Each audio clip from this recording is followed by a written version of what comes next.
quick song. So it'll be in my presentation, but scripture songs were something that I've just heard about in the past few months, and they've been a huge blessing to me, and I would put them on my phone. And one of them that I'll mention in my presentation is Psalm 61. So I'll sing it. I don't sing in a microphone often, but we'll go for it. Hear my cry, O God, attend unto my prayer.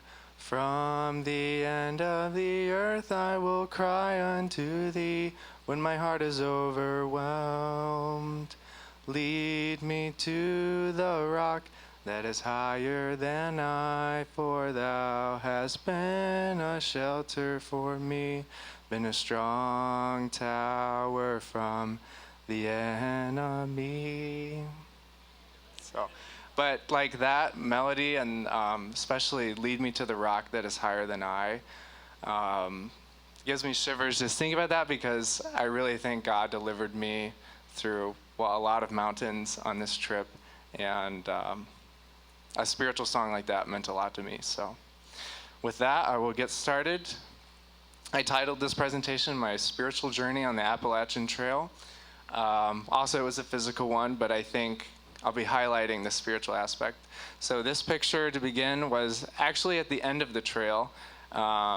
This was in southern Maine, and it's a nice panorama. The peak exhaustion of my trip was when this picture was taken. So to begin, we have, I guess a layout for this presentation. I'll do kind of the first few weeks. I kind of set up where I got with a group, because there's a lot of different changes in the first few weeks. So the first week, of course, was the send-off. And I came down here. This is my second time at Talking Rock. And I started with, from left to right, we have Nakoma, Garrett, Malcolm, me, Obadiah, and Michael. And some of these guys, I had only, like Garrett, Obadiah, and Michael, up until this point, I had only seen virtually through a Bible study call. And it was such a blessing to see you guys in person and just fellowship for multiple days on the trail. And just had a really good time, and it really set things right of having a focus on Christ and in conversation. So I was really appreciative to not have to start alone. And this is on top of Blood Mountain in Georgia. That's definitely one of the best views for Georgia. And we had a great day for that. So week 2 was when everybody left. So at Neal's Gap, mile 30-ish, everybody at Talking Rock got off. And then I started the trip alone. And at first it was kind of hard, because for me, goodbyes are easy. So when I said goodbye to my family, I was like, okay, bye. But then a week and a half in, then I really started to miss them dearly. So I remember, this is a quote from actually my diary. I kept a journal the whole time. And I was just reading Psalm 22, and it brought me to tears. And I just wanted God to be the center of this trip and not for self-glorification. But then leading from that, I was kind of hopping between groups and people, and I received my trail name, which is Bible study. So with a trail name, it's like what people call you. So I was never called Drew on the trail. Everybody always called me Bible study, or BS for short, which was affectionately. It wasn't meant as an insult. We had fun nicknames for each other too. And then, floating between groups and just meeting a lot of people. But then sometimes people would go slower, and I felt like I should keep going. And so that was how that second week went. That picture on the left was in North Carolina. It was near the Nantahala Outdoor Center. And I was with 2 guys, Denim Dan and Aquaman. And Aquaman was because he was literally, he had an Aquaman suit under his hiking clothes, and he goes to conventions and dresses up as him. And then Denim Dan is a real-life cowboy and wears the cowboy hat, bandana, has his shaving knife and puck, and he has lives in Adobe. So it was a really fun group for a few days with them. The picture on the right was Fontana Dam, and that's right before you go into the Smokies. And I was with a group of about 6 others during that, just for a few days. So then week 3, this is where a new rhythm was established, where I met what I would consider my tramily, which is your trail family. And so it started out with us 4. So from left to right on that picture there, it's Abe, Eagle, me, and then Rabbit. And the story of how we met was I was coming out of the Smokies, and well, I guess, okay, the first bullet was fear of running out of food. In the Smokies, there was a point where I ran out of food, and I was in the Smoky Mountains. You're up at kind of a high elevation, so there's no really way out. So I still hadn't hitchhiked yet, because that's a big part of the trail. And I knew coming up to this Gatlinburg crossing, it's a 15-mile hitch into town, which is quite far for any hitch. And I remember being so consumed with the thought of food, and then catching myself in that and being like, no, like I shouldn't be, yielding to like God is the one who provides for me. Why am I so worried about this? And it was consuming my thoughts. It was very revealing to be in a situation with no food and to see myself vulnerable, that I was turning to the flesh and not to God in that experience. So I just prayed to God that he would direct my thoughts to him. And then when I got to the road crossing, or near it, there was this guy and his son, and I said hi to them and kept walking by. And then I get to the road crossing, and they're there, and they see I was kind of like disoriented trying to find the trail. And he was like, do you want some water? And I was like, oh, no, that's okay. Like, I have tons of water. Like, that's fine. And he's like, are you sure? Like, we have water. And I was like, no, I'm okay. And I kept like emptying out my stuff, because I just had garbage and there was a garbage can. And he's like, well, if you'd like, I have some food in the trunk. And I was like, really? I was like, you're not gonna believe this, but that's an answer to prayer, because I'm actually out of food. And he was like, really? I have a ton of food in the car. We're just on a family vacation. So that was the first instance of, they call it trail magic. When you get just free food and totally unexpected. And for me, it was an answer to prayer. And so he gave me, clementines and PB&J, a Powerade. And then we took a photo together, and he ended up following the rest of my trip. His name was Dale. And just really appreciative since then for his help in that time. That picture on the left there, that was one of the coldest days on the trail. We were in Tennessee and up on top of a mountain, and it had rained the entire day prior, so we're just like trudging through mud like the whole day. And then at night it dropped down to like 20 degrees and froze everything, including all of our shoes that were covered in mud. So in the morning I spent, I kid you not, like 30 minutes like whacking the shoe against the railing, trying to get my foot on, and everybody was like, my hands are really cold because it was just like 20 degrees, and I didn't bring a ton of winter stuff because you're carrying everything. But eventually we got it on, and then hiked down the mountain. And it did warm up later in the day, but that was a fun experience nonetheless. So this slide, I kind of briefly mentioned trail magic. We had so much trail magic on this trail. It's just a really inherent thing with the Appalachian Trail, is that people are so willing to give back, and these communities that are structured around the trail are aware of hikers. And I just wanted to point out a few just exceptional experiences with that. The first one was a guy named Bob Peoples. And we got to a road crossing, and then there was a sign for a hostel, and it said free, like you can just go. And we went there, and nobody was there. And it was basically, it's that bottom right photo, we're on that balcony, and it was like a structure connected to a house, all covered in moss and super old. And nobody was there, but it said we could just go inside. So we were hanging out for a while, and there were some cats in there. And then this guy, Bob Peoples, comes by, and he's like, welcome. He's like, to my hostel, and would love to have you stay the night. It's just donation based. And he grabbed a cup of coffee or something and joined us for the evening, and that was just really special to talk with him. And then in the morning, we were out of food again, so he graciously took us into town like 10 miles and waited for us at the grocery store and brought us back. So his generosity left such an imprint on us that kind of our Tramley name was the Bob Peoples Citizens Police. It's kind of a goofy name, but we loved this guy. We were just kind of obsessed with his character and his personality. His job right now is just volunteer work on the trail and clearing out brush and putting in new stuff. And he's in like his 70s and just really giving back to the trail for his experience on there.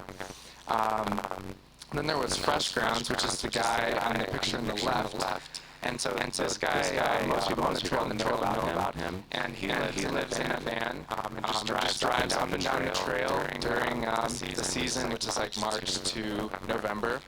And just does completely free, like buffet-style breakfast, lunch, dinner, and we followed him for 6 meals. Like he would be like, we would eat lunch, and then he's like, I'm gonna go 14 more miles ahead. If you make it there for dinner, like, help yourself. So we would like really push ourselves to keep up with this guy because he was just amazing, and definitely going to support him in his, it's really a ministry because he shared his testimony. It was actually our last meal with him, and he's not as forward with his Christianity to people. He's really just trying to bring Jesus to people by serving them and bringing them food and ministering to them in that way. But his experience, he had done these things called crosswalks where he literally built a wooden cross and a cart attached to it and hiked across North Carolina, like on the streets and stuff. And he did that both ways. So that was kind of a powerful testimony for his life. But it was very moving just to see his generosity and his life oriented towards helping people on the trail and meeting people where they're at. And then Squeaks is the lady with the rainbow tie-dye shirt in the upper right. And she let us stay for free in her backyard. And that's what she loves to do, is just have hikers for free. And you just set up your tents and cram them together in her town. And she's a teacher, and she gave us these postcards, and we could fill them out and send them home to family. So she was really oriented towards just serving people. And I loved talking with her. So along the way, I had a lot of people ask me questions, just, with meeting me with my trail name being Bible study, people had all sorts of reactions, and mostly positive and curious. And I loved just how having that name, which I really think God provided as an answer to prayer, because I was praying for months before this trail, just how can I connect with people and have these spiritual conversations. And so him having that name for me really directly led to a lot of spiritual conversations. And a few of them, I just have a couple of them, was one that I got a few times was that, does God care when non-believers do good things? And I said, yes, because he loves you, and we bear the image of God. And so we have the ability to do good things. However, just sharing the fruits of the Spirit, love, joy, peace, long-suffering, kindness, goodness, faithfulness, gentleness, self-control, like these things, their ideals are that of the Spirit, like they're led by God himself. And when we try to do them on our own, they're marred by selfish intention. So that's the difference between God working through a Christian and showing the fruits of the Spirit versus us trying to like muster up the good in ourselves and bring that to people. Like we will always be selfishly intentioned if we do that. And then another question I got was, what is sin? And I think multiple times just bring it back to Genesis and looking at what the temptation was. And it was, to eat of the fruit and to have this knowledge of good and evil, to go beyond what God's promises, what his provision is, and to be our own God, to be our own judge and say, like this is right or this is wrong, rather than trusting in what God has for us. Another one, big one, was free will versus like determinism, and that everything is purely like chemistry in our bodies, and every decision we make is just determined by this makeup in our body, really, versus actually having a soul, like being able to make decisions. And also competing with the idea of predestination, like does God choose people ahead of time? And I made the point that it's really both, because both are in the Bible. That Romans 1 tells us that for since the creation of the world, his invisible attributes are clearly seen, being understood by the things. So no one's without excuse, and that they can see God in creation, but we choose not to glorify him. And so that's our choice. That's free will. And then there's also the idea of God knowing who will answer his call to them, and will choose to love and serve and obey him. So this slide is just kind of highlighting some challenges in my faith, because oh yes. I just wanted to do a shameless plug for Divine Risk. That one's addressing that question. And also, Danny has a book on that topic as well. Okay, yeah. If you didn't hear Obadiah mentioning a book, Divine Risk, and I haven't read it, but I would love to read that myself. So a few challenges in my faith was that, well, as I mentioned, like God presented opportunities where I was able to share the gospel with people, but also there were times where I, ignored the Spirit's moving and ignored people, and I'm sorrowful about that. So moving forward, I just want to be listening to God and letting him direct my life. And if God says, speak to that person, that I would just respond and do it in faith, and not let myself have the thoughts of, saying I'm not good enough, or I'm not going to be able to explain it, and just letting God speak. And then also another one, that if I walk in darkness spiritually, I will very quickly stray from the way God intended. And there's a danger of self-righteousness. And I think I've mentioned this flashlight analogy. Sometimes I would hike at night, and I would use my headlamp on my head, and then it was easy to see where the path was. And there were even blazes, which is like a white rectangle to guide the way. But as soon as I would turn the headlamp off, just to see or something, or it like got knocked off my head, then I would very easily just stray from the path. And I felt that there was a spiritual connection of like, if I'm not listening to God with each step that I take spiritually, that I can very easily stray off the path that he wants me to take. So that was a powerful, just physical example of that. And that God really is the light, that we aren't the light, that he is revealing the darkness in us and showing us how to move forward by his Spirit. And then one thing that I really missed on the trail was Christian community, and I really realized how important it is. And this verse in Ecclesiastes about that two are better than one, because they have a good reward for their labor. For if they fall, one will lift up his companion, but woe to him who is alone when he falls. Basically saying that though one may be overpowered by another, two can withstand him, and a threefold cord is not quickly broken. And I say this because I didn't always represent Christ, and still growing in his character, and I prayed many times to have more Christians with me, and he did answer those prayers, but it was always for like a couple days, and I praise God for that. But I was alone a lot of times as a Christian, and that was tough on me mentally at times. So this is just a picture slide just to share some memories. That picture in the upper left was one of the nicest shelters on the trail. Most of them don't look like that. That was in Pennsylvania, and they had a porch swing and some pansies, and even like a dominoes set that you could play with, and picnic tables, and just a nice natural spring flowing through there. The upper right was my 1-month anniversary on the trail. So we were about to enter into Virginia.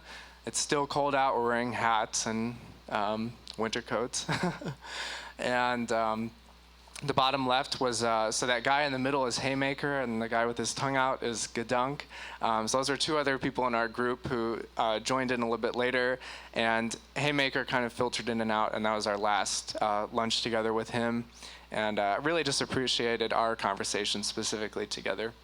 And then the bottom right was on top of Mount Moosilauke, and that's in New Hampshire. And most of the time, the Appalachian Trail is not above tree line, but that's one of the few times that it was. And we had just a beautiful view to behold God's creation. Where did you say that was again? Mount Moosilauke. But I thought, wasn't there another, isn't there in Asheville, North Carolina, wasn't there another tree line? Oh, yes. That was Max Patch. Yes, Max Patch is one of my favorite parts of the trail. I don't have a picture of that, but I do have some pictures I can show you after. But that was basically, yeah, like in North Carolina, there were these balds, and so there were no trees on the top and just flowing grasses. And we were going through there at the end of winter. Oh, yeah, Roan Mountain, Carter's Gap, there's one too. So, yeah, there are definitely balds. I think most of the time you're under tree line and kind of in this canopy, but when it does open up, it's really beautiful too. So there were many books that I read on the trail, and just wanted to share a few of my favorite quotes from them. I listened to, most of them were audio, but I also had a couple physical books until one of them got water damaged. Namely this book, Steps to Christ, which Michael gave to me.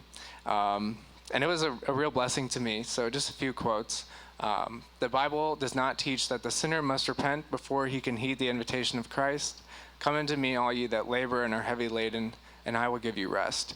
And I think that is something that I'm guilty of, is that I think I need to prepare myself before I come into God's presence, or after I sin, that it's I can't come to God yet because I have all these things going on. But really, the act of repenting, of turning from the problem and turning to Him, is exactly what we need to do.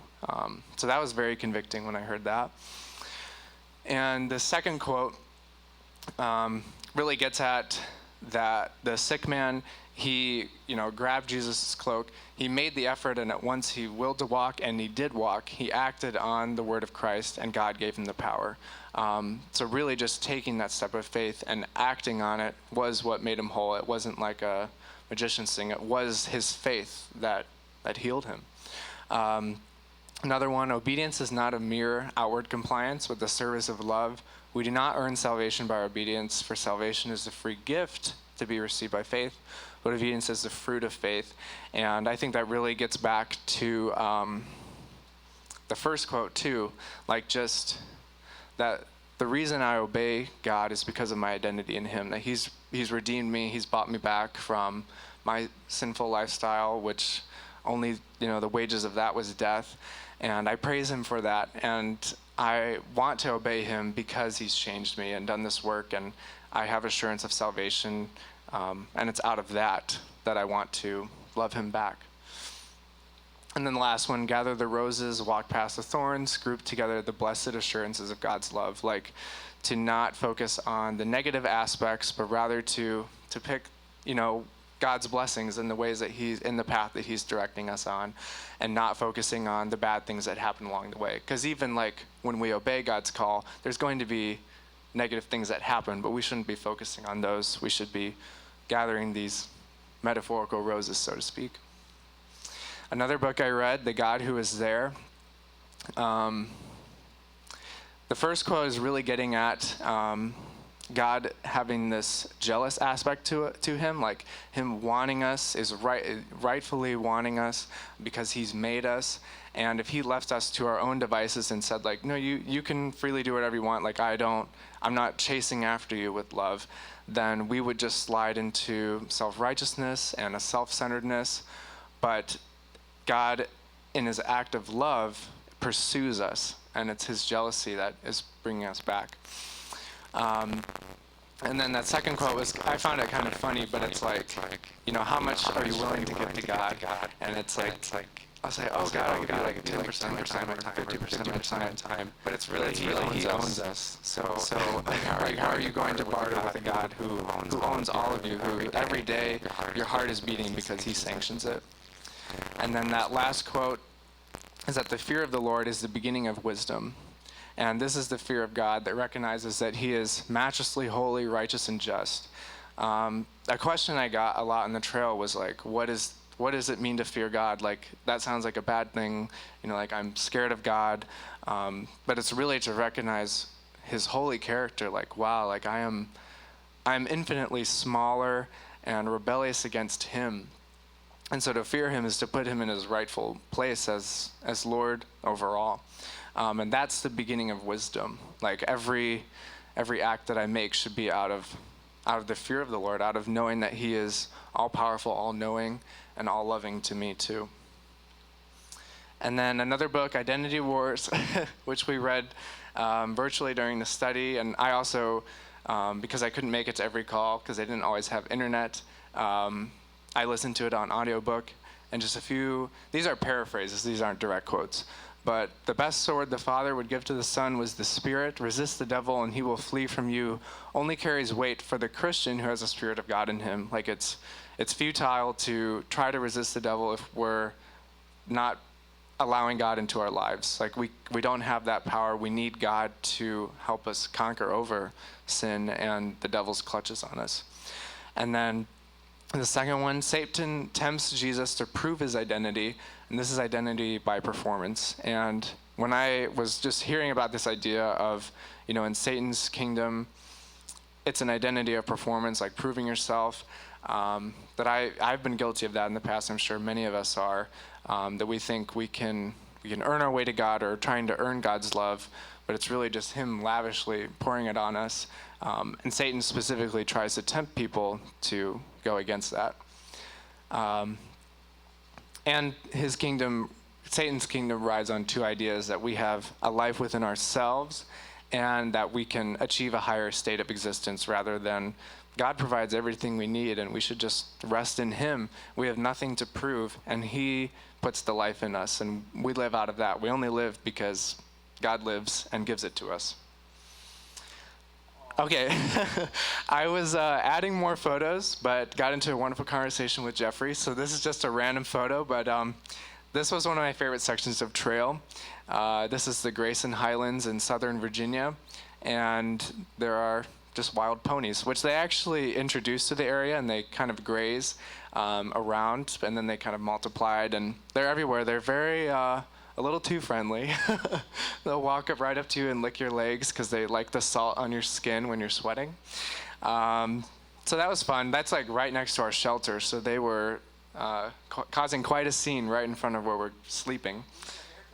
Yeah, they were very well groomed and didn't smell bad. It was like amazing. And because they were grazing, like everything looked like freshly cut lawn. It was just wonderful.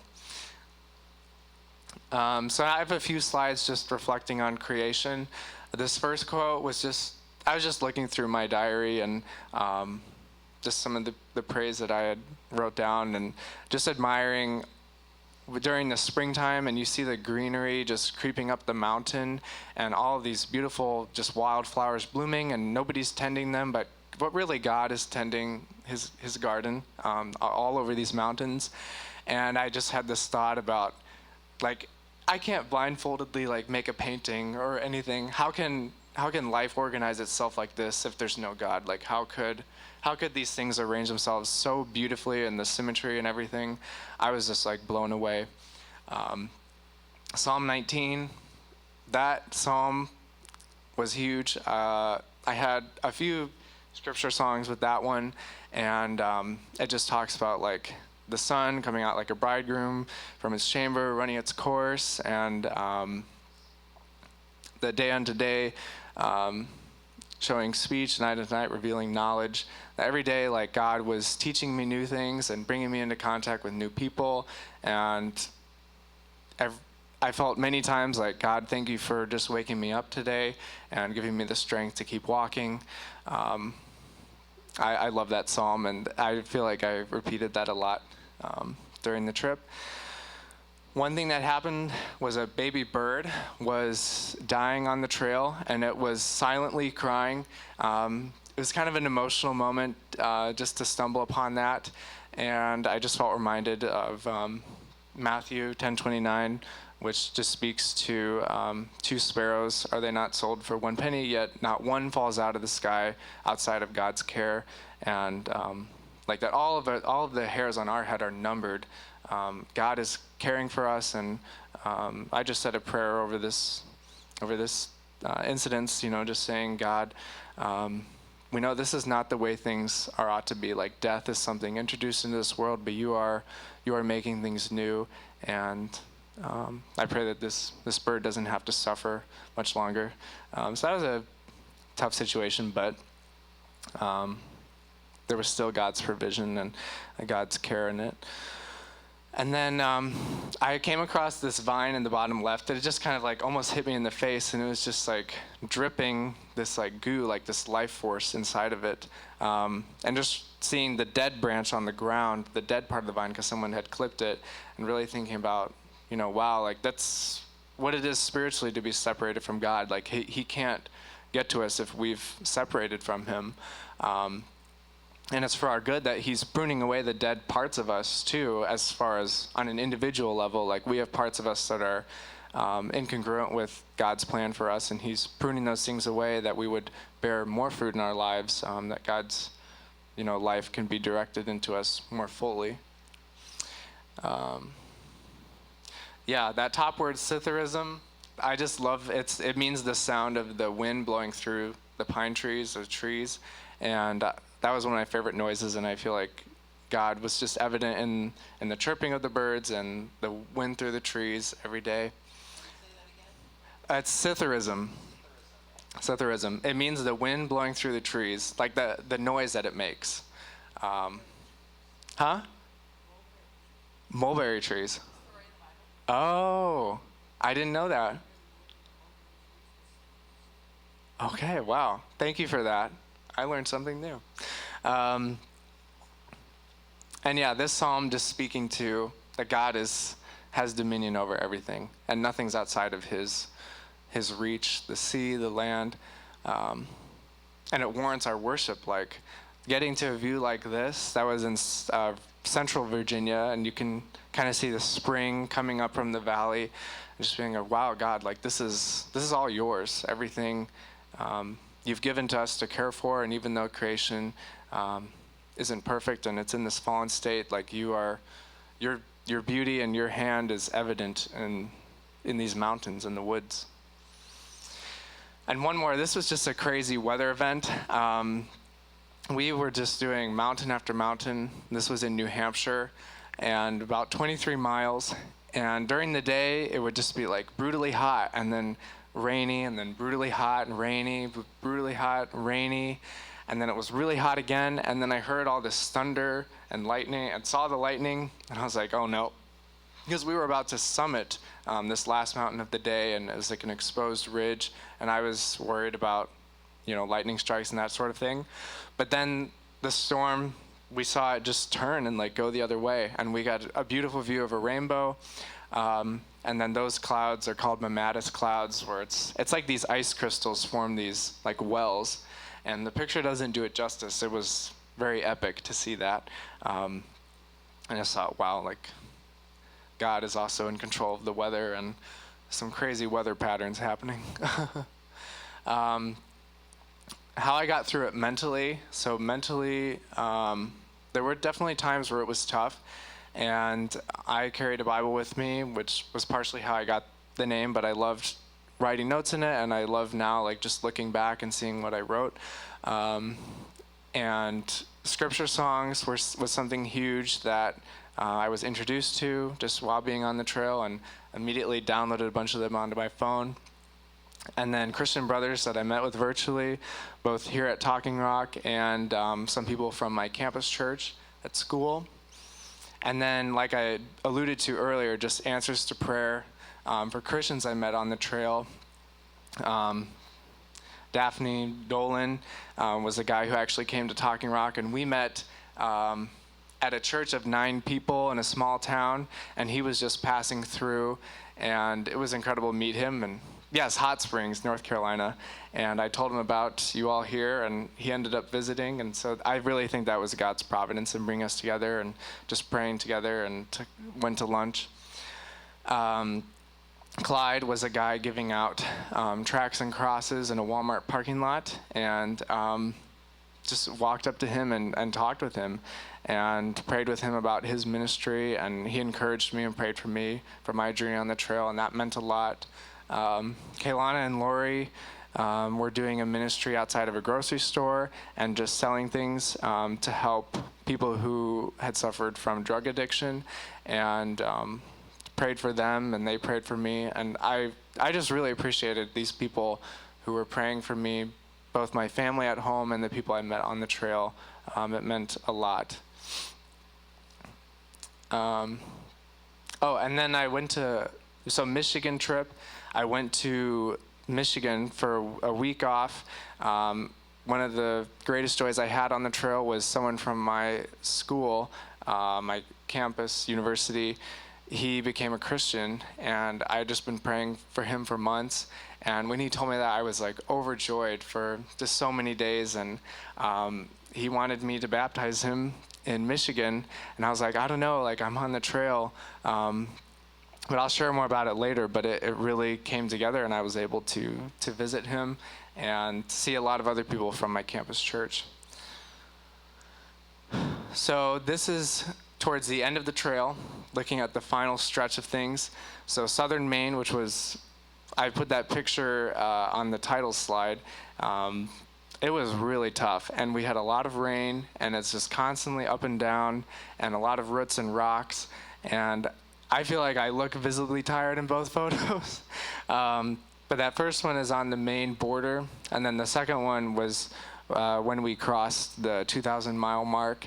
Whenever you do like 100 miles, usually somebody has written something in rocks or sticks, like, oh, the next 100 miles. So that was quite a nice marker to find. And then, okay, so this was my Michigan trip. So that first upper photo was because thanks to a friend I had in Maine, she graciously picked me up and took me to the airport, and I was able to fly out from there to Pittsburgh and met up with 2 friends from college, and then we drove 8 hours to Michigan. And the brother in the bottom left is Rod, and he was the one who, praise God, became a Christian this year. And I was just so happy to be with him. And then that's everyone that came to our group meeting up there, and just retreated for a few days. And it was really special just to be able to spend that time together. And then the end. So the upper right was my summit photo at Mount Katahdin, which is in Maine, and we had beautiful weather, a great view. It's a hard climb, but it's very rocky. But I was so full of adrenaline and excitement that it was pretty much a breeze, and just finished it. And then when I went to Michigan, I skipped over a section. So my family actually drove out, and then my dad and my sister, which are in the bottom left, and we did the last 40 miles together. And that was just really special because I had really missed them during the trail. And it was just wonderful to see them and catch up. And my dad looks a little tired, but he had a lot of fun. And my sister is always just so full of joy, and she was a real encouragement to me. Why did you skip the last 40 miles? Oh, no, I didn't, it's kind of confusing, but I went up to a point, then I went to Michigan. Like, I got up there and went to Michigan, and then I jumped 40 miles ahead, and then finished. And then my family picked me up at the end, and then we drove back and then did those 40 miles. Yes. Oh, yeah. Yeah, we get that a lot. If you didn't hear it, yeah, Sharon said, my sister and I look alike, and some people think we're twins. We're not. But she is 3 years younger. She's just a wonderful person. And then just a few reflections for the post-trail. I think one of the biggest ones is just to invest in the community that God puts me in. I just moved 2 days ago to Chattanooga and then came here. So I'll be returning there this evening and starting a new chapter in my life. I'm excited to be in one place because I was on the move for so many months. So I'm really looking forward to investing in the community that God has me make, and just having people over to my, well, I have a townhouse now, so having people over and fellowshipping and praying with them just feels so important to me, in an age where it's easy to resort to disconnection.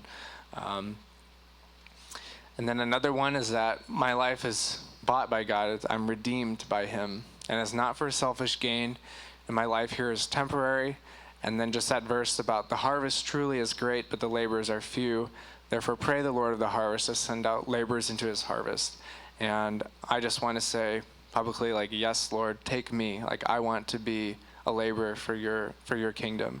My life is yours. It's not for me to just whittle away doing this and that. I really want to be intentional and serve him. And then another, just to what extent should I enjoy time on earth with leisure things? And that just goes along with the second point, and really just weighing, rest versus slothfulness, and having time to relax, but also not wasting it. And then lastly, the first thing I should do is not just tell people the gospel, but show the gospel to them and show Christ's love in my interactions, being self-sacrificing with my time, loving them unconditionally no matter what they're going through, and sticking by the friends that I have. And that's much more powerful than just telling someone, obviously. A few other reflections. Man doesn't live on bread alone. Takes on more meaning because 2 times I did run out of food, and God provided both times. And I just recalling how much I had thought about food and not letting God provide and not trusting in him. I really want to serve him and live by his words and not worry so much about these carnal needs that I have. Also, that God gives liberally to us, and I should give liberally and cheerfully to him, and just serve him and love him because he loves me more than I could ever comprehend. Trail magic, I mean, the amount of times I received trail magic was so much I could be giving back my whole life. And I want to return the favor, and I really am kind of maybe just dreaming or envisioning that it could be a ministry vehicle to bring people the word of God through just healing them with food and bringing them the sustenance while they're hiking and showing up exhausted to these road crossings. And I know the feeling because I would be hiking and I know a road's coming up and I'm like, oh, I really hope there's some trail magic. So it would just be wonderful to give back and show people love in that way. And then lastly, everything I do is spiritual, and nothing is on neutral ground that God isn't a part of. And what I do either brings me closer to him or pushes me further away. How I treat others, what I'm consuming, and how I go about my work, my attitude with things really does matter because God is sovereign in all parts of my life. Oh, and that photo over there was that was in the White Mountains it was Franconia Ridge, which is a mile of trail that people rave about. And we did have a great view until that's Mount Lafayette, and it did get cloudy there. But it was a great day of hiking, and that was right before the remnants of a hurricane came through, and there was a lot of wet weather. So, yeah. Huh? Oh, really? Oh, yeah. Oh, you're from New Hampshire, right? Yeah. Yeah. The White Mountains were beautiful, but also we had a lot of wet weather, so that's tough. Mount Monadnock.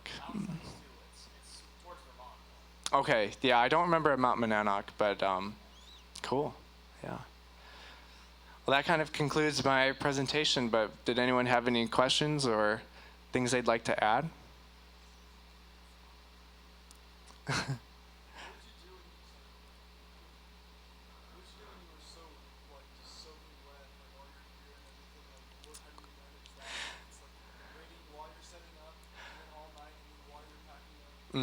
So Malcolm asked, what I do, like when it's just raining and I'm soaking wet.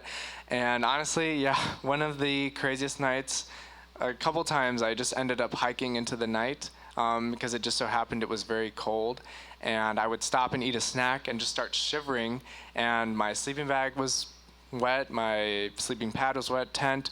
Just to like set up that stuff is the worst thing I'd say on the trail is setting up in the rain because it's just sucky. And sometimes they would have, and especially where that happened, the ground is very rocky and not flat at all. And they have these tent platforms, and I had a tent that you stake down. So it would involve like putting rocks on top of the stakes, and it's a delicate balance to be able to crawl in. Quite an engineering feat. But so sometimes I just opted to hike into the night and get to a shelter or somewhere like a hostel. One time I just collapsed in front of a hostel and laid out my sleeping bag and just slept there. So yeah, but I mean, there was another time, testimony from this too, was just in Pennsylvania. It was a just soaking wet day, and I just felt very at peace though, like things, I don't know, I just felt at peace, and I went down this hill quite a ways to get water, like almost half a mile, which is kind of far to go off trail for water, and then just this clear mountain stream and the water flowing over me. I was just reminded of the woman at the well, like, and Jesus providing that living water. And I felt abundantly blessed that God had brought me here, and I had no major injuries or major sicknesses while on the trail, and God had really been providing for me, both physically and spiritually, just the mental endurance. So that day when I had to set up in the rain, it wasn't too bad. But yeah, there's definitely tough times where you just get a little bit frustrated, admittedly. Yeah, she asked about animals. So we had a couple bears in our camp a few times. I never saw the bears though. My strategy was that I would always wear earplugs at night, and it was like hear no evil, see no evil type of deal. But then I would hear my friend Eagle yelling. He's like, Bible study, Bible study. And I'm like, what? I'm waking up, and he said, there's a bear in the camp. I was like, just like froze. But then I heard it scamper off and actually bother people up there. We weren't like really scared of bears because it's just black bears. If they were grizzlies, that would be much more serious. But generally, you hang your food every night, or sometimes they'll have a metal box you put it in, or some cables. So my philosophy was that if I hung my food or got it out of my tent, which there were some nights though where I did sleep with it because I was lazy at times. And I never slept well when I did that because you would wake up and you hear a noise and you're like, well, the food is either behind my head or at my feet. Like, I'm dead. But I always slept decently well if I put the food outside my tent. Did you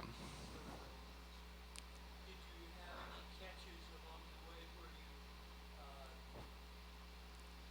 would send food ahead and then pick it up?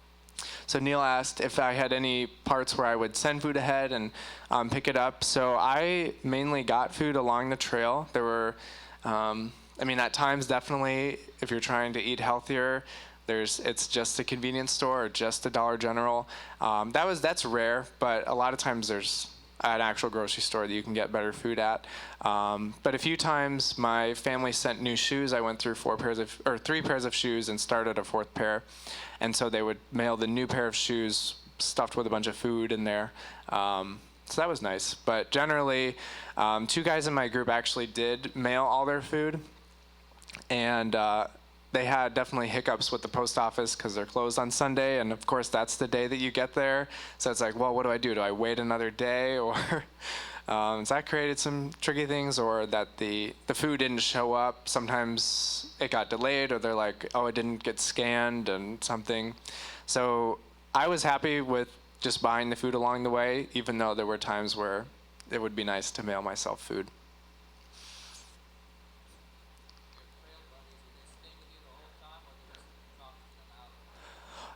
So yeah, my trail buddies, they were with me pretty much the whole time. So from mile 200, when I met them after the Smokies, they were with me the entire time. We kind of got spaced apart in Vermont because two of the people were kind of starting a relationship with each other, and so they wanted to slow the trail down because once it ends, then they like were away from each other. And the other of us were like, wow, we've been out here for 3 months and we're tired and we're ready to like keep cranking out the miles. So we did kind of get separated them, but it actually worked out really nicely.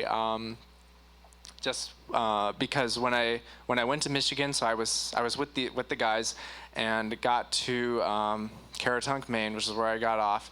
And when I was in Talking Rock, Malcolm actually gave me a bunch of tracts, and I handed those out a lot in North Carolina and Tennessee. I didn't have that many, but I saved some for some reason, and I ended up giving them to my friends just as a parting thing. Like I carried these the whole time, and I wanted to give them to you, so left them with that. And then when I got back on the trail, I actually was able to meet up with the two people in the relationship and finish the trail with them. So I summited with the other two. So I was with both parts of the group in the end. But for the majority of the trail, there was like 6 to 7 of us, and we pretty much stuck together the whole time.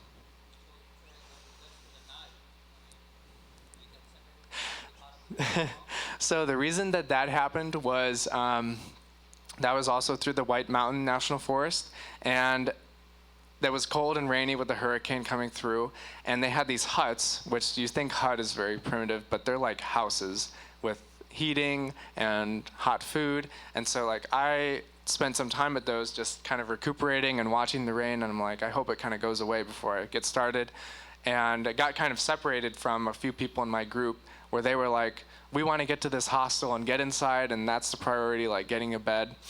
So because that happened, but we didn't really communicate because we didn't have internet or something, we got separated, and so I knew they made it to the hostel, and so then I ended up just hiking into the night to catch up with them. And the funny thing about that was it was the 4th of July, and I was hiking and heard all this thumping and booms, and I actually thought it was like a bear or a moose or something, but then I saw like a flash of light, and I was like, oh yeah, it's the 4th of July, like 3 a.m., so I was exhausted, but caught up with them.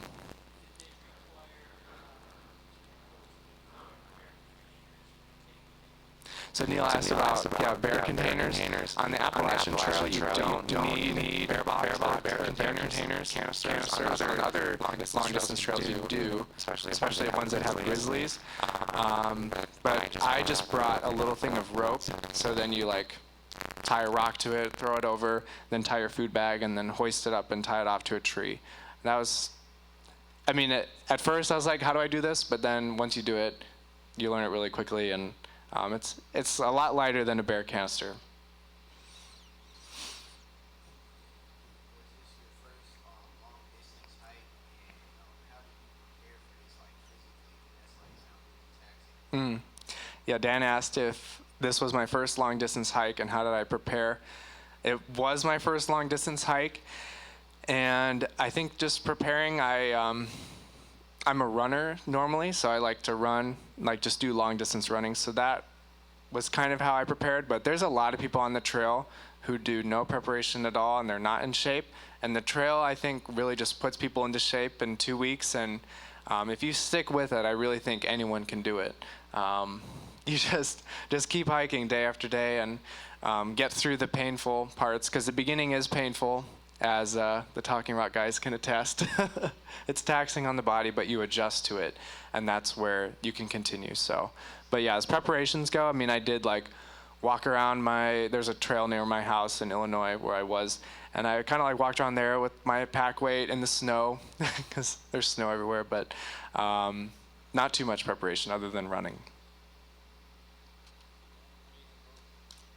Anybody want to go?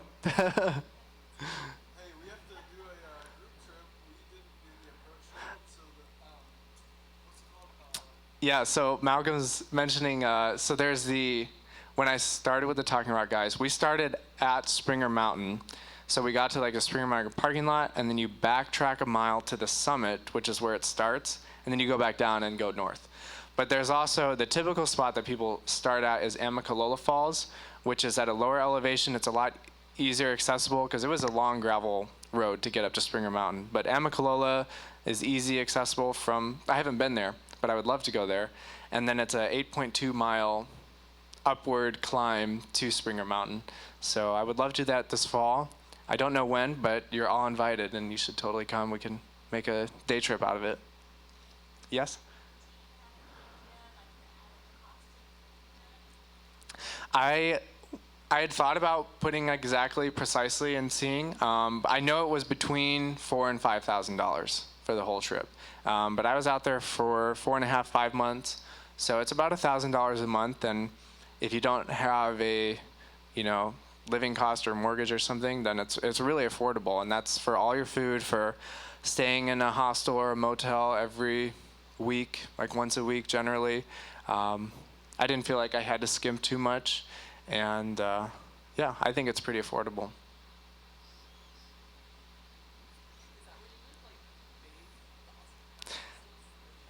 Yeah, so any showers, yeah, they're at the hostel motel. The longest I went without a shower was like 16 days, and that was in the summer, and I felt very gross. But oh yeah. I did. You jump in the water and stuff, but then like it's still some lake water, gross. I guess it gets a smell to it. Like you feel clean, and then you dry off, and then like a day later, you're like, oh, now I smell like a lake, which is fine. But then it mixes with all your sweat, and it's kind of gross. But that was very refreshing. There were a lot of waterfalls on the trail. The Appalachian Trail is very wet, so there's a lot of. I never worried about water, and there's a lot of streams, and so it's nice to just soak your feet in those and relax from time to time. Any other questions or? Yeah, so it's a Sawyer Squeeze. So it's a blue thing, and then you can hook a bag on the one end that you fill with dirty water, and then the other end, I actually had a screw attachment that you can hook up to a water bottle, and then you just apply pressure, and the water flows through. But the water, yeah, like I said, there's a lot of flowing water, so didn't really have to use gross water sources. Some other trails, the water's definitely an issue, and you might have to drink some nasty water. But most of the time, the water tasted amazing and very, very clear.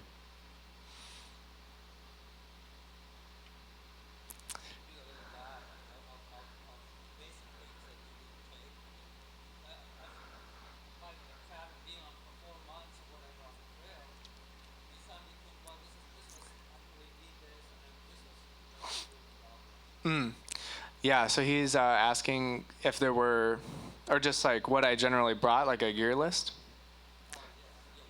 Yeah, so I mean, I had my backpack, a sleeping bag, sleeping pad. I also had a liner for the sleeping bag, the water filtration system. I did a cold soaking system, so for food. So you could bring a stove, and that's nice too. I just had like a little jar, and I would put couscous in it, and just add water, just cold water, and it rehydrates. And just eating like instant foods, like things that you don't have to cook or anything. And then I had, earplugs, which weighed nothing, a pocket Bible. I had a knife. What else did I have? These shoes, these Ultras, I wore the same brand and type of shoe the whole time. And then I guess when the summer hit, then I sent home I had tights and a long sleeve shirt, and I sent those home.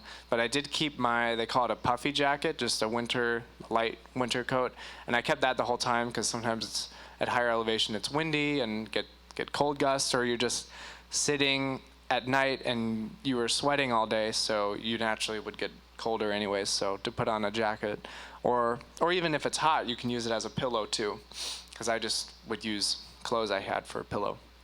Yes?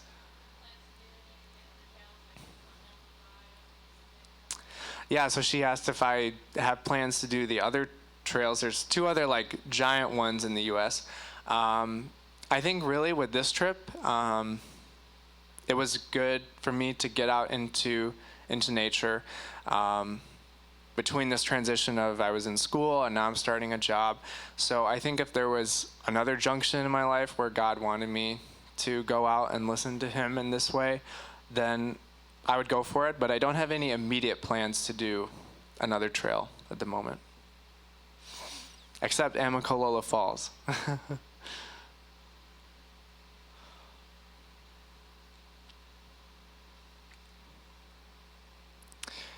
Any other questions? Yes. Wash my clothes, yes. So, yeah, many times I did rinse my clothes just in the lakes or streams, and also like just doing that with my shirt and putting it on was very refreshing. But when you're in town, like you usually have like a list of things. You're like, okay, we need to resupply, and we'll do laundry at the laundromat, and do we need to go to the post office, like shipping things home? So you kind of run through this mental checklist every time you go into town. And so often we would wash our clothes when we go into town. I went into town probably once a week. So you would just come up on a road crossing, and you're not in town, so you just stick out your thumb. And that actually generally worked out to hitchhike into town. There was one time where we had to call a shuttle because it was very remote. But that was another thing, just trail magic with the generosity of strangers and picking us up and bringing us into town. Really appreciated that. Yes? And is that where you would recharge your cell phone? Yes, so yeah, that's also part of the mental checklist is like I would get to the grocery store and plug in my phone and then run all my errands and then go back and get it. I also carried a battery bank, so you can I would try to charge two things at once and then use that while I'm on the trail if I need extra charge.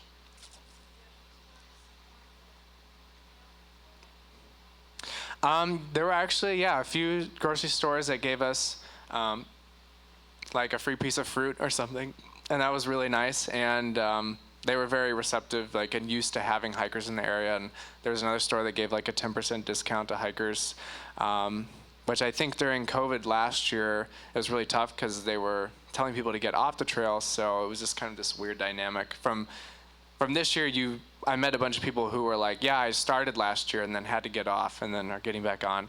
So that was interesting. But this year, yeah, businesses were very receptive to having us, and that was really nice.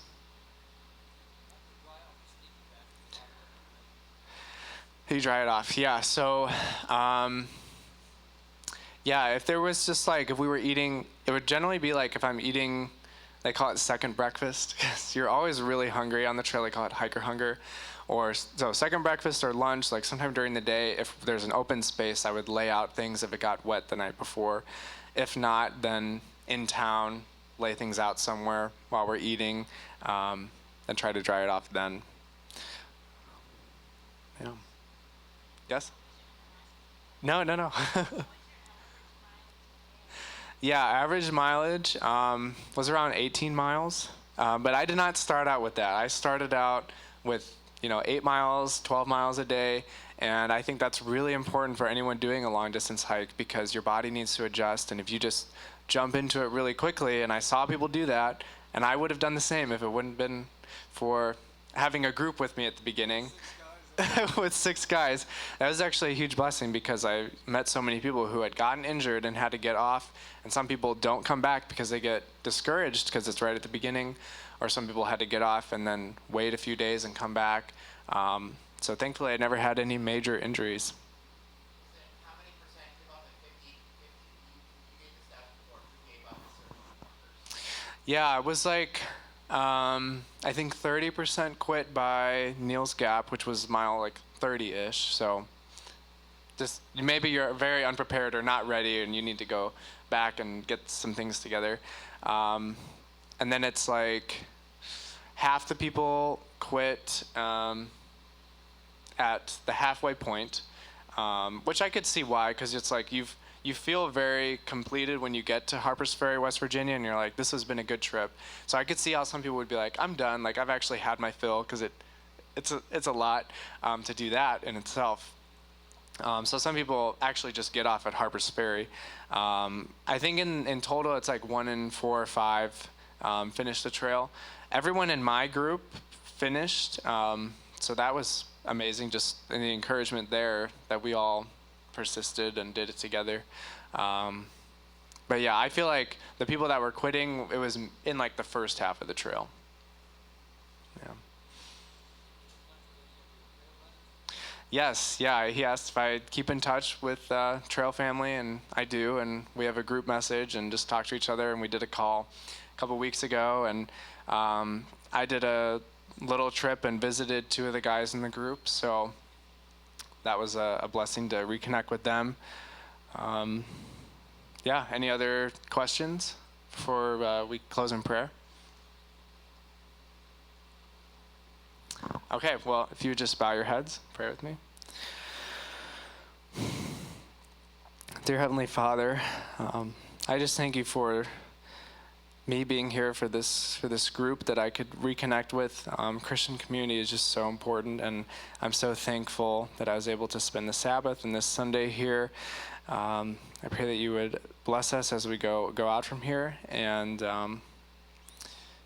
yeah, I thank you. Amen.